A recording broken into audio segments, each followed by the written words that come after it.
그리고 이제 뭐 일본이 대동아 공영권을 만들고 우리한테는 일본의 아시아 침략이지만 일본 입장에서는 백색 제국주의로부터 아시아인을 해방하자. 그래서 아시아인이 단결하자 했는데 우리 2등 신민 의식이라는 게 미국이 심어준 게 아니에요. 일본이 심어준 거죠.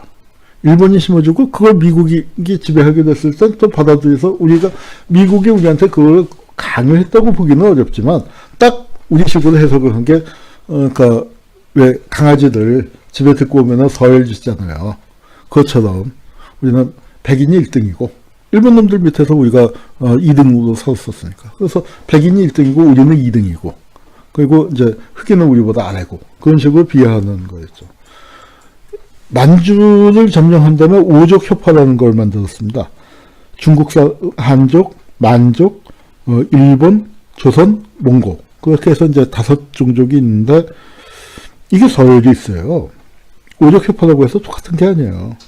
일본이 1등, 조선이 2등, 몽고 3등, 만주 4등, 중국 5등이에요. 서열이 확실합니다. 그거는 어떻게 했냐면, 야, 진짜 놀라울 정도, 난 그런 차별은 하기도 힘들 것 같은데, 군관 학교에서 밥을 줄 때 쌀이 섞여 있는 정도가 틀려요. 그러니까, 인종적 그러니까 일본인은 100% 쌀밥, 조선인은 70%가 쌀이었나? 뭐, 숫자는 기억이 나지 않는데, 그런 식으로, 그렇게 해서 이제, 한족은 완전히 수수밥, 조밥 같은 거, 주는 거, 쌀에 백미가 섞이지 않은. 그런 식으로 이제, 인종 간의 위계 질서를, 뒀었죠. 그래서 그런 식의 차별이 우리도 익숙해져 있는 거예요. 인종 간에는 위계 질서가 있는데, 우리는 딱 하면 우리가 스스로 정한 위치가 2등인 거죠. 그러니까 미국에 가서도 백인한테는 한 수 접어주고, 근데 흑인이나 뭐 히스패닉은 우리보다 아래로 보려는 그런 의식이 있었던 거죠. 2등 신민, 자, 2등이면 어때요? 높잖아요. 5 중에서, 5족 중에서, 그리고 이제, 동남아시아까지 점령하니까 훨씬 더 많아졌어요. 인종적 다양성이 했는데, 저 사람이 2등이에요. 좋은 건가요? 2등 민족이었기 때문에, 2등 신민이었기 때문에 얻은 피해가 뭐냐면, 자, 우리 일본군 위안부 문제.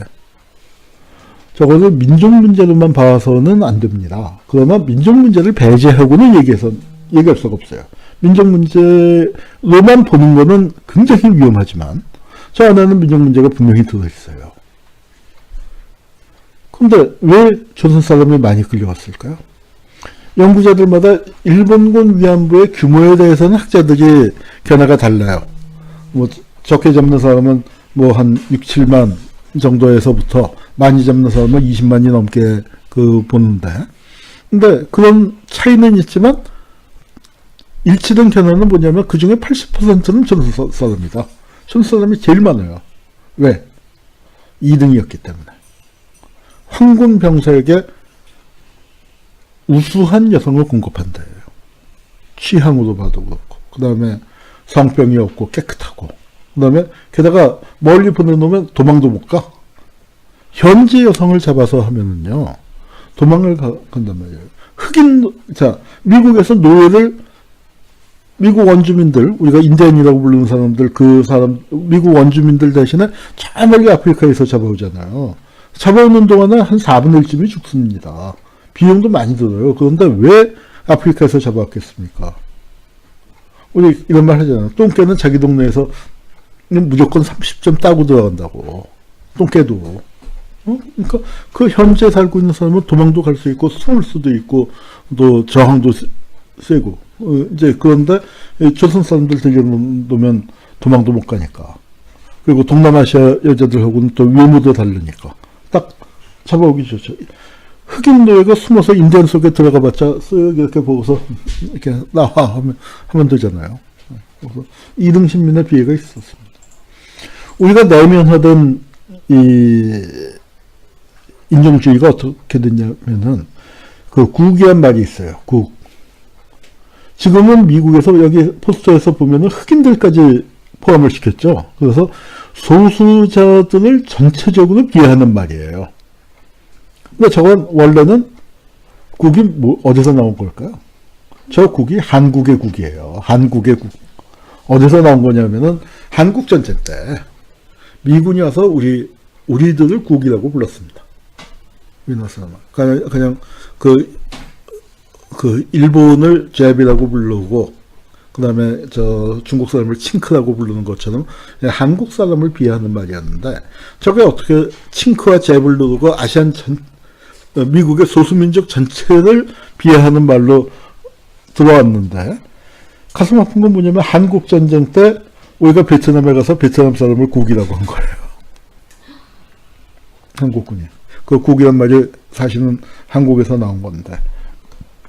그래서 이제 이렇게 인종 문제를 내면하는데 그러기 쉬웠었던 게 두 가지 경험이죠. 하나는 우리가 비교적 동질성이 강하다 보니까 단일민족식의 그런 어떤 다른 민족에 대한 차별, 배제의식, 그걸 내면하기가 쉽고, 그리고 거기에 또 인종적 위기 질서를 경험했었던.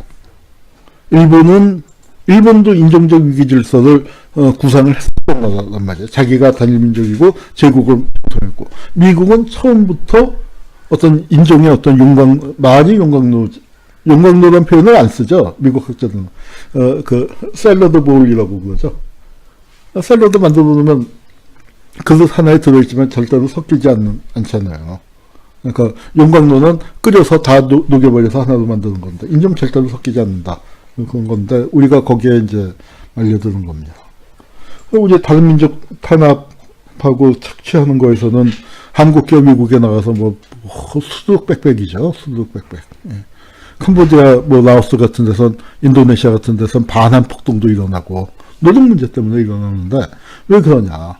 한국의 악랄한 노동착취, 70년대 정말 눈물겨운 우리 노동자들도 똥물 뒤집어 써가면서 하여튼 투쟁을 했었던 그 노동 방식을 외국에 가서 써먹는데, 거기에는 노동자에 대한 멸시뿐만 아니라 외국인에 대한, 다른 민족에 대한 멸시까지 있으니까 훨씬 더 심한, 우리 70년대, 80년대 우리 노동자들이 겪었었던 것보다 훨씬 더 심한 탄압을 한단 말이에요. 그래도 된다고 생각하고.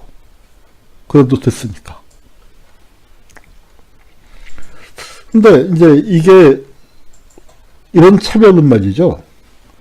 인종으로만 국한되는 것 같잖아요. 우리나라가 재외동포법 이런 걸 만들었잖아요. 그런데 재외동포 안에서도 차별이 생겨요. 돈 있는 동포와 돈 없는 동포. 재외동포가 제일 돈이 많아요. 재외동포는 미국 가서 열심히 일했는데 한국이 부동산 값이 뛰다 보니까 미국 가서 정말 한국에서 상당히, 그러니까 이제 70년대 이민 갈 때는 집 하나 갔거든요. 불광동 같은데 이제 외곽에 기와집 몇백만 원에 팔아가서 여기서 선생님도 하고 공무원도 하고 굉장히 좀 나름 안정된 직장을 가지는 사람들이 집 하나 가서 접시 닦고 청소하고 투잡 뛰고 그래갖고 열심히 해서 나이 든 다음에 겨우 장만한 게 모텔이면 굉장히 성공한 겁니다. 세탁소, 이제 자영업자로서 이제 기반을 잡고, 세탁소 하는 분은 미국에서 주름 잡고 있다고 이제 우리가 농담을 했습니다만, 자, 그렇게 해서 이제 한국에 그나마 자수성가해서 살만해졌어요. 그래서 한국에 돌아와서 딱 이렇게 이제, 그리고 다 부러워하는 미국에 갔었는데, 지금 내가 미국에서 살고 있는 집이 이건데 한 20만 불. 미국에서는 좋은 저택인데, 20만 불 한국 돈으로 치면 2억 아니에요. 그 2억 갖고 내가 팔고 갔었던 불광동의 옛날 한옥을 못 사는 거예요. 나는 죽어라 하고 고생을 했는데, 모든 것을 희생하고 내 커리어 하고, 그래서 미국 사람들도 굉장히 한국 상황을 보고 마음이 안 좋았었던, 이제, 썼고, 제일동포들은 비교적 돈 많은 사람들이 많았으니까, 제일동포, 제미똥포, 이제 그렇게 제일동포와 제미동포 사이에서는, 제일돈포고 제미똥포다. 이제 그런 자조적인 얘기가 있었습니다만, 훨씬 더 심하게 된 게 같은 해외동포인데, 제중동포, 러시아동포. 우리나라 사람 아니야? 적어도 민족 구성으로 치면 한민족 아니야? 근데 저 재외동포법을 하면서 해외에 있는 동포들을 보호해주고 그다음에 차별을 없앤다는 걸 했는데 그러면 어떻게 될까요? 저 재외동포법에 연변동포는 포함이 될까요? 안 될까요? 안 되게 만들었습니다. 참 머리 좋은 놈들이 어떤 그걸 만들었냐면은 대한민국 국민이었던 자라는 걸 발견해서 그 법안에다가 한 줄 집어넣은 거예요. 중국 동포나 러시아 동포는 대한민국 국민이었던 적이 없잖아요. 그러니까 그 사람들은 우리 재외동포법의 보호 대상이 아닌 거예요. 그래서 여기 중국 소련 또 옛 소련 동포만 차별한다. 이제 그렇게 들어갔고요. 우리 김학철 선생, 이 김학철 선생의 항전별곡을 제가 처음 우리나라에 소개했는데 물론 저작권 위반이었고 선생님의 허락을 받은 것도 아니었죠. 그렇지만 이제 80년대에는 그게 관행화돼 있었고 이제 그런 상황에서 저 책을 냈는데 이 김학철 선생님 김학철 선생님 굉장히 분노하셨었던 게 연변에 살고 있었던 사람들, 그 당시에 연변에 살고 있었던 사람들은 다 독립투사들, 독립운동가들 후손이고, 독립군이 다 연변 사람들이 낸 돈 갖고 운영이 됐었는데, 그 사람들을 여기서 차별하다니, 이 차별이 웬 말이냐. 그런데 아까 보신 것처럼, 이 김학철 선생님이 얘기할 때는 단순 차별이었다면, 지금은 이제 혐오까지 가버렸죠, 혐오까지. 근데 우리 또 거꾸로, 재외동포는 어때요? 일본에서. 엄청 차별받고 있고 이거는 우리가 또 엄청 분노하잖아요. 일본에서 우리가 당하면 분노하는데 똑같은 짓을 사실은 우리가 이주 노동자에게만 하고 있는 게 아니라 우리 동포들한테도 하고 있어요. 그러니까 단일민족 그래도 되나? 그런데 그런 차별을 가하는 사람들이 또 단일민족 얘기를 또 하는 사람들이 또 의외로 많습니다. 일본에서 우리 동포들 차별받고 있는 얘기 하자면요. 이건 정말 밤을 새도 못하죠. 그래서 일본 정부를 규탄하고 하는데 그때만 해도 제가 이 글을 쓸 때만 해도 뭐가 문제였냐면 다문화 가정 그 아이들이 이제 학교 갈 나이가 되는데 학교에서 안 받아주는 거예요. 그걸 받아주는 학교가 없어서 얘네들 문제가 심각한 사회 문제로 제기가 되고 부모들이 아우성을 치고 그러는데 지금은 이제 지역별로 다문화 가정 학부모 입학 설명회도 만들어지고, 물론 지역에 따라서는 학교에 들어간 다음에 차별받는 아이들. 지난번에 중학생 하나 러시아 이게 다문화 가정 아이가 심한 구타를 피하다가 추락사 그래서 자살이다 타살이다 그런 논란이 있었지 않습니까? 그런 식으로 아직도 학교 사회에서 이제 차별 같은 거 있지만 제도적으로는 그래도 우리가 이민을 받아들인 지 30년쯤 되는 거죠, 지금. 88 올림픽 이후에 본격화되기 시작했으니까 한 30년 된 사회치고는 굉장히 빨리 발전을 했다. 아직 미흡한 점이 많습니다만. 90년대 초반에 이제 정말 황당하게 아우성 치던 거에 비하면은 한편으로는 제도적으로 사회에서 여전히 그런 부분도 있지만 이런 제도화를 시키는 부분 또 다문화를 하는 부분에서는 예산도 많이 풀리고 제도화가 많이 됐습니다. 그래서 지원도 많이 하고 이제는 초등학교가 아니라 대학교까지 다문화 특별 전형이 생기게 되고 이 아이들이 이제 자라서 주주사회에 진입을 하기 시작할 겁니다.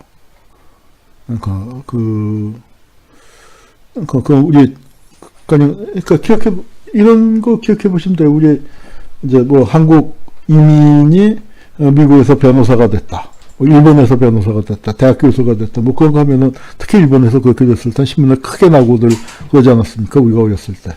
이제 이런 식으로,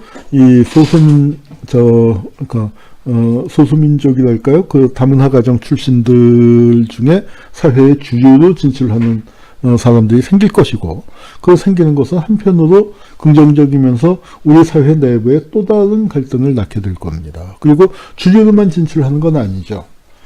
제가 예상했던 것보단 그 더불어 사는 역사를 만들 때는 지금쯤은 한국 사회의 범죄 판도가 바뀌어 있을 것이라고 생각을 했는데 아직은 그렇지는 않은 것 같아요. 연변 조선족들은 이제 많이 나왔지만 저는 한국의 밤거리나 그런 그 조폭 사회를 베트남파, 필리핀파 무슨 이제 이런 식의 그런 그 아이들이 그건 LA 그렇잖아요.